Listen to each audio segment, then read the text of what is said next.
Mardi 8 octobre 2019, chers internautes, heureuse de vous savoir nombreux à regarder la revue de presse Journal du Cameroun Télévision. Commençons en politique avec le journal Kalaha. Le journal Kalaha qui suppose que la libération du leader du mouvement pour la renaissance du Cameroun, le professeur Maurice Kamto, principal opposant du parti au pouvoir, serait en oui de la part du président Paul Biya en faveur d'une marche de Kamto sur Yaoundé. Dans sa parution de ce mardi 8 octobre 2019, le journal titre « Contestation de la présidentielle » et Paul Biya organise finalement la marche de Kamto sur Yaoundé. Le journal propose les raisons de l'arrêt des poursuites ordonnées par le chef de l'État en faveur de son principal opposant après 9 mois d'une bataille qui, selon Kalaha, a mis le pouvoir sous pression. Eh bien, cet acte du président intervient alors que plus de 1500 activistes de la cause anglophone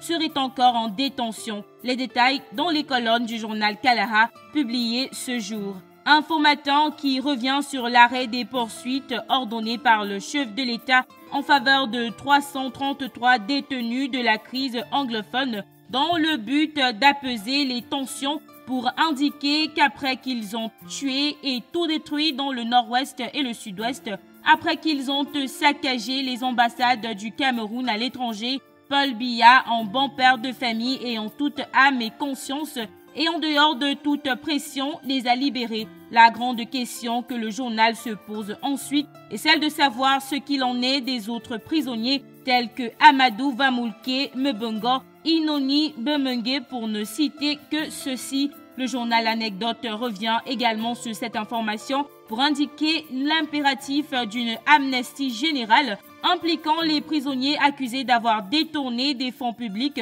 pour que l'apaisement soit complet. Et la météo qui nous apprend que le président de la République, Paul Biya, accompagné de son épouse Chantal Biya, s'envole ce jour du côté de Lyon en France pour prendre part à la 6e conférence de reconstruction du Fonds mondial de lutte contre le sida, la tuberculose et le paludisme. Revenons au grand dialogue national qui vient de s'achever à Yaoundé avec Cameroun Tribune qui propose les réactions de quelques organisations internationales telles les Nations Unies, satisfaites des recommandations faites au terme de cette rencontre. Le journal de Marie-Claire Nana indique que le secrétaire général de l'ONU, Antonio Guterres, et plusieurs autres organisations internationales félicitent le président Paul Biya pour l'organisation du grand dialogue national ainsi que pour les mesures d'apaisement prises. Le journal propose les détails plus un éditorial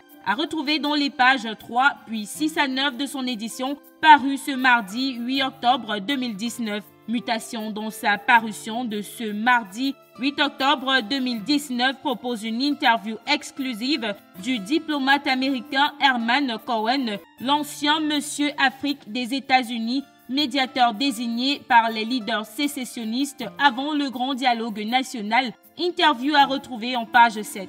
Terminons cette revue de presse en société avec le quotidien qui titre sur la journée mondiale de l'habitat commémorée cette année au Cameroun. Le journal indique que de concert avec l'Organisation des Nations Unies pour les établissements humains, le Cameroun a eu l'honneur d'abriter la 33e édition de la journée mondiale de l'habitat célébrée hier lundi 7 octobre 2019 à l'hôtel de ville de Yaoundé. La cérémonie était présidée par Madame le ministre de l'Habitat et du Développement urbain, Célestine Ketia-Cortès, en qualité de représentante personnelle du Premier ministre, chef du gouvernement. Pour plus de détails, allez en page 4 à 7 du quotidien paru ce mardi 8 octobre 2019.